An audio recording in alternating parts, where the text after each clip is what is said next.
Morning, it's Monday the 14th of April 2025. I said no coat this morning, but don't let that kid you. It's bloody blowing it's a cold wind. I think it's coming from north by the feel of it. And it is a nice wind, so if you're going out, you do need a coat. Don't be like me, get a coat on.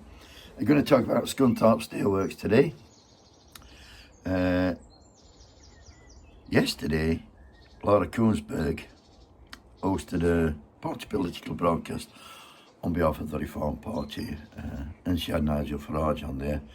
And Nigel Farage was insinuating that had he and Richard Dice not gone running up to Scunthorpe last week for another photo opportunity, then the government would not have acted and given Scunthorpe a reprieve. What a joke that is. Listen to him here. I am pleased that the government have acted.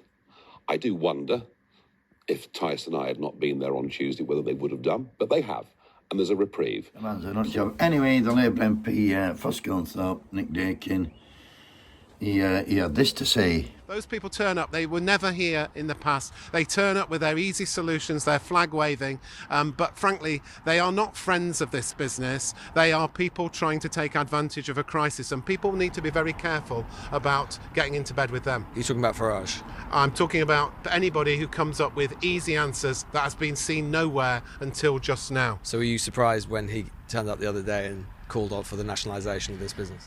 I'm not surprised that people turn up when there's a crisis and try and take political advantage about it. How true is that? These people turn up, never been here before. They turn up flag waving and trying to gain political advantage. How true is it? Then the Conservative councillor and also the Tory candidate for Mayor of Greater Lincolnshire, Rob Waltham, he had this to say. When Nigel Farage turned up the other day?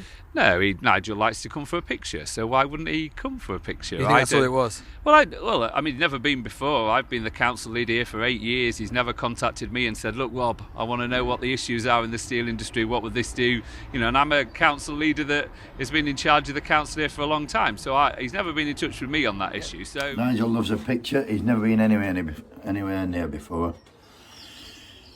And I've said it before, and I'm going to say again, if you believe the multimillionaires, Farage and Tice, care about the fucking, the steel workers, let me fucking enlighten you.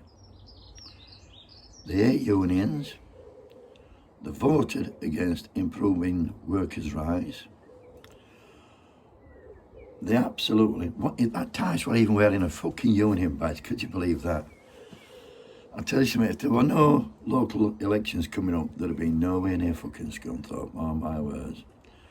Reform are no friends of the working class. In fact, I don't know if party who fucking are, to be fair. I've got a little quiz for you to think about here. Just think about this. Nigel Farage has been in Scunthorpe all the time. All the time he's been in Scunthorpe. If you look closely, you can see him. And here's another quiz question. Who can remember what bloke in 2019 were calling for the renationalisation of British Steel? I'll give you a little clue. First initials J, second one C. Oh, Jeremy Corbyn. Oh, Jeremy Corbyn. Wakey, wakey, wake the fuck up. Have a great day, everybody. Don't let the bastards grind you down.